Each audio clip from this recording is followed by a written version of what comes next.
Bueno, imagínate que ingresan a una persona con una adicción severa a la heroína en una clínica de rehabilitación normal.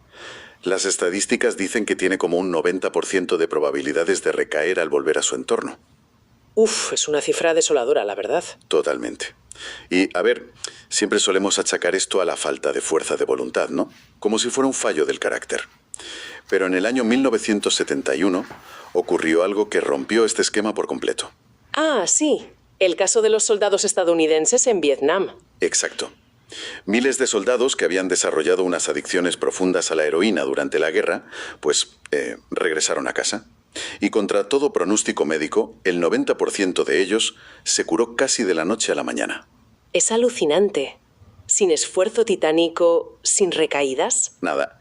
Y la diferencia fundamental no fue una inyección de disciplina, fue simplemente un cambio radical en su entorno. Es un contraste que resulta casi contraintuitivo, la verdad. Rompe con esa narrativa tradicional de que el comportamiento es solo cuestión de carácter. Claro, porque a la mente le encanta clasificar el éxito como un triunfo de la voluntad. O sea, como si pudiéramos hacer una radiografía del alma y ver dónde falla la disciplina. Eso es. Pero el caso de Vietnam nos demuestra que esa radiografía está buscando en el sitio equivocado. Y esa es precisamente la niebla que vamos a disipar hoy. Bienvenidos a esta nueva inmersión a fondo. Nuestra misión hoy es desentrañar la mecánica oculta del comportamiento humano. Y para ello vamos a usar como mapa principal el texto de Hábitos Atómicos de James Clear, junto con toda la investigación científica en la que se apoya. Así es.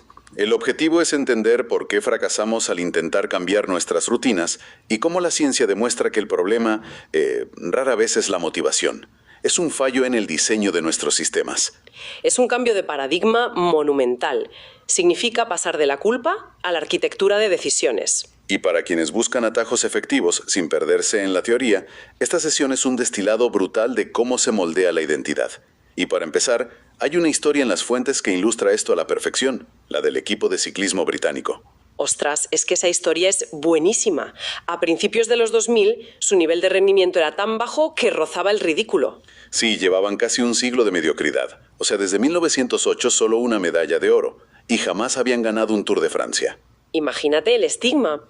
Las marcas de bicicletas de Europa se negaban a venderles su material de alta gama por si el público asociaba sus bicis con el fracaso de los británicos. Madre mía, qué humillación.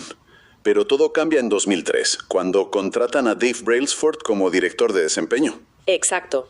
Y su enfoque fue revolucionario, porque ignoró las promesas de transformación total y aplicó la filosofía de la agregación de ganancias marginales. Vale, vamos a desgranar esto, porque el concepto de ganancia marginal suena un poco a jerga corporativa. ¿Qué significa exactamente en unas personas que no ganan ni una carrera? Pues significa diseccionar todo lo que compone el acto de montar en bici y buscar una mejora minúscula, de apenas un 1% en cada detalle. O sea, no solo el peso de la bici o la aerodinámica. ¿Qué va? Fueron mucho más allá. Rediseñaron los sillenes para hacerlos un pelín más cómodos. Usaron pantalones con filamentos de autocalentamiento para los descansos. Probaron docenas de ungüentos de masaje. Y fíjate que leí que hasta pintaron el interior del camión de transporte de color blanco inmaculado. Eso parece un capricho estético, la verdad. Lo parece, pero tiene un mecanismo detrás. Al pintarlo de blanco, los mecánicos detectaban cualquier mota de polvo al instante. Ese polvo, si entra en la bici, aumenta la fricción y degrada el rendimiento. Claro, un segundo perdido por una mota de polvo. Y aisladamente esto no te gana un Tour de Francia, pero matemáticamente el progreso es implacable. Totalmente. Ser un 1% mejor cada día durante un año te hace 37 veces mejor al final. Es el interés compuesto de la biología. Me recuerda mucho a la analogía de la navegación aérea. Imagina un vuelo que despega de Los Ángeles hacia Nueva York. Si el piloto desvía la nariz del avión apenas 3,5 grados al despegar. Nadie en cabina lo nota. Exacto, es imperceptible. Pero horas después no aterrizas en Nueva York, aterrizas en Washington, D.C. Una desviación microscópica altera todo el destino final. Es una analogía perfecta. Pero, a ver, aquí me surge un desafío. Si el progreso es tan gradual, casi microscópico, ¿no nos condena esta fijación por las metas enormes a la infelicidad? Porque plantearse una meta gigante crea un escenario excluyente. O lo logras y tienes éxito, o fracasas y eres un perdedor. Si conectamos esto con la psicología, esa es precisamente la trampa de las metas.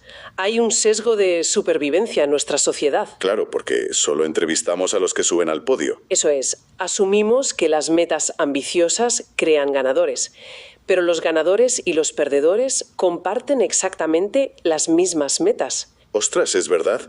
Todos los atletas olímpicos quieren el oro. Todos. La diferencia real radica en los sistemas. Las metas son la línea de meta, pero los sistemas son los engranajes diarios. Y enfocarse solo en la meta genera eso que las fuentes llaman el abismo de desilusión, ¿no? Sí, o la meseta de potencial latente. Imagina un cubito de hielo en una habitación a 4 grados bajo cero. Se va calentando, 3 bajo cero, 2 bajo cero, 1 bajo cero. Y no pasa absolutamente nada visualmente. Nada. Hasta que llega a 0 grados y de repente se derrite rápido. Suena poético, pero vivir en esa fase de -2 grados durante meses, esforzándote sin ver resultados en la báscula o en el banco, es desesperante. ¿Cómo soporta esto el cerebro sin abandonar? Pues esa es la pregunta clave. El cerebro detesta invertir energía sin retorno, pero la energía a -1 grado no se pierde, se acumula. Se almacena, claro. Exacto. Pero para no depender de la fuerza de voluntad necesitamos un ancla más profunda, y esa ancla es la identidad. Y esto es una transición brutal. Las fuentes dividen el cambio en 3 capas, como una cebolla. Los resultados, que es lo que obtienes, el proceso, que es lo que haces, y la identidad, que es lo que crees. El error de casi todo el mundo es intentar cambiar desde fuera hacia adentro. Como el ejemplo de los 2 fumadores a los que les ofrecen un cigarrillo. El primero dice, no gracias, estoy intentando dejarlo. Parece lógico, pero ahí hay una fractura interna. Se sigue viendo como un fumador haciendo un esfuerzo. Exacto. Pero el segundo responde, no gracias, no soy fumador. Un cambio de palabras que oculta un cambio tectónico. Es que la identidad cambia por completo, como el relato de Brian Clark, el empresario que se mordía las uñas hasta sangrar. Ah, sí, probó de todo y nada funcionaba, hasta que su mujer le regaló una manicura. Imagínate, al verse las manos bonitas y sanas por primera vez, sintió orgullo. Su identidad pasó de alguien que intenta no morderse las uñas a alguien que cuida sus manos. Pero aquí es donde se pone realmente interesante y te planteo una objeción. A ver, decir soy corredor cuando llevas 3 años sin pisar el gimnasio suena un autoengaño tremendo. El cerebro sabe cuando le mientes. ¿Cómo cambias de identidad sin sentirte un impostor? Lo fascinante es que el cerebro exige pruebas empíricas. La identidad no es magia, es un proceso basado en la evidencia. Cada hábito es un voto por el tipo de persona que quieres ser. O sea, si escribo un párrafo hoy, deposito un voto en la urna de soy escritor. Destruye la elección si la mayoría de los votos son sanos. Fíjate que la etimología de identidad viene del latín essentitas e identidem. Literalmente, la repetición del existir. Nos convertimos en aquello que repetimos. Es biología pura. Vale, pero para acumular esos votos necesitamos diseccionar cómo funciona un hábito. Y aquí entramos en el famoso experimento del psicólogo Edward Thorndike con sus gatos a finales del siglo XIX. Es un clásico. Thorndike metía a gatos hambrientos en cajas rompecabezas. Para salir y comer tenían que presionar una palanca específica. Al principio sería un caos de zarpazos y maulilos. Un caos total. Tardaban 1 minuto y medio de media en salir por accidente. Pero tras varios intentos, el cerebro podó las acciones inútiles. Al final, salían sistemáticamente en 6,3 segundos. Madre mía, qué optimización. Total. Y esto reveló el bucle neurológico de 4 pasos, que es señal, anhelo, respuesta y recompensa. Claro, el gato ve la caja, que es la señal, siente la frustración, que es el anhelo, presiona la palanca, la respuesta, y consigue la comida, la recompensa. Yo lo comparo con cómo los ordenadores comprimen archivos pesados en un zip. Es una analogía muy buena, sí. Al principio el cerebro gasta mucha energía, pero luego empaqueta esas acciones en un archivo zip neuronal y automatiza.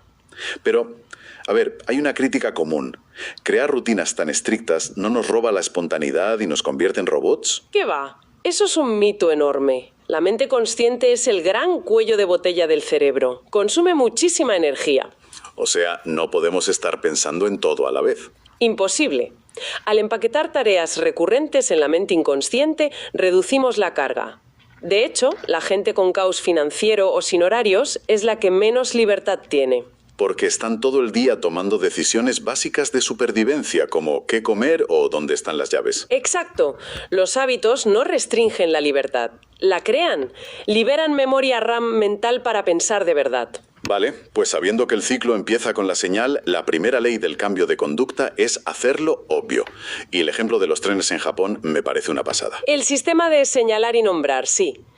Los conductores en Tokio no pueden ir en piloto automático. Cuando ven un semáforo, lo señalan con el dedo y dicen en voz alta: el semáforo está verde. Parece teatral, pero saca la rutina del inconsciente. Y leí que reduce los errores en un 85%. Es una barbaridad. Y en la vida diaria, el equivalente sería la intención de implementación. Un contrato mental tipo: yo haré ejercicio a las 6 de la tarde en el salón. Destroza la dependencia de la motivación. Y luego está el efecto Diderot, ¿no? Lo del filósofo que se compró una bata roja carísima. Sí, Denis Diderot. Se compró la bata y de repente su viejo escritorio le pareció feo. Compró uno nuevo, luego una alfombra, sillas, una cascada de consumo brutal. Porque cada comportamiento tiene inercia. Y podemos usar esto a nuestro favor con la acumulación de hábitos. O sea, después de encender la cafetera, medita un minuto. Enganchas lo nuevo a lo viejo. Eso es. Aunque donde la primera ley brilla de verdad es en el diseño del entorno. El experimento de la doctora Anne Thorndike en el Hospital de Massachusetts es clave aquí. Ah, el de la cafetería. Cambió las ventas sin decir una palabra a nadie. Simplemente reorganizó las neveras. Puso botellas de agua junto a las cajas registradoras, donde antes solo había refrescos, y cestas con agua por toda la sala. Porque el cerebro busca el camino de menor resistencia. Y las ventas de agua subieron casi un 26%. Y las de refrescos cayeron más de un 11%. Nadie se propuso ser más sano, solo se adaptaron al diseño físico. Actuamos como si fuéramos los programadores de nuestra vida basándonos en la voluntad, pero somos vulnerables al hardware de nuestro entorno. Si la guitarra está en el armario, no la tocas. Si está en el salón, sí. Así de simple y así de profundo. Pero claro, si el entorno crea buenos hábitos, también crea los malos. Y volvemos a Vietnam. Para eliminar un mal hábito hay que invertir la ley. Hacerlo invisible. Porque en Vietnam las señales eran potentes. El estrés, los compañeros, la heroína accesible. Al volver a EUU, el contexto cambió y el anhelo desapareció. Mientras que un civil en rehabilitación vuelve a su mismo barrio y recae. Porque las señales visuales siguen ahí esperando detonar el archivo zip de la adicción. Pero hacer las cosas invisibles hoy en día es casi imposible. Las fuentes hablan de los estudios de Nico Tinbergen con gaviotas arenque para explicar esto de los estímulos supernormales. Sí, los polluelos de gaviota picotean una mancha roja en el pico de la madre para pedir comida. Tinbergen les puso un pico de cartón con 3 manchas rojas. Y las crías se volvieron locas picoteando el cartón, ignorando a su madre real. Se cortocircuitó su instinto. Y eso es lo que hace la industria alimenticia hoy. Somos esas gaviotas rodeadas de cartones con 3 manchas rojas. Diseñan la combinación perfecta de sal, azúcar y grasa. O el crujido exacto de unas patatas fritas para secuestrar el cerebro. Literalmente. En la prehistoria, encontrar grasa o sal era rarísimo y el cerebro nos premiaba. Hoy nos lleva a la obesidad porque explotamos un vacío evolutivo. Ostras, si nuestros cerebros prehistóricos están cableados para caer en esta trampa de la industria, ¿no está la partida amañada en nuestra contra? ¿Qué esperanza nos queda? A ver, es una pregunta muy importante. Y sí, la partida está amañada si dependes de resistir la tentación. O sea, la fuerza de voluntad no basta. Para nada. Las personas supuestamente más disciplinadas en realidad solo estructuran sus vidas para pasar menos tiempo en situaciones tentadoras. No tienen una genética mágica. Claro, su secreto no es mirar las galletas y no comerlas. Es directamente no comprarlas. Si no hay señal visual, no hay anhelo. Diseñan un entorno donde los desencadenantes nocivos son invisibles. ¿Qué viaje intelectual tan revelador nos proporcionan estas fuentes? En resumen, hemos visto cómo el progreso del 1% se acumula con el tiempo. Hemos comprobado que enfocarse en sistemas e identidades supera a la obsesión por las metas.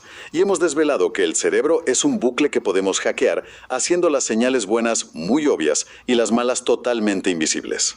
Y el mayor valor aquí es dejar de castigarse.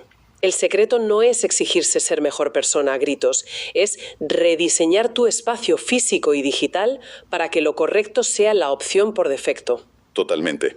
Y para cerrar, me gustaría dejar una reflexión profunda. Si nuestros hábitos construyen nuestra identidad voto a voto y resulta que nuestro entorno es la mano invisible que diseña esos hábitos, ¿quién es el verdadero autor de nuestra vida? Gran pregunta. ¿Somos dueños de nuestras decisiones o somos simplemente un reflejo directo de la comida que hay sobre la encimera y de los iconos en el escritorio del móvil? Un enigma fascinante para rumiar hasta la próxima inmersión a fondo.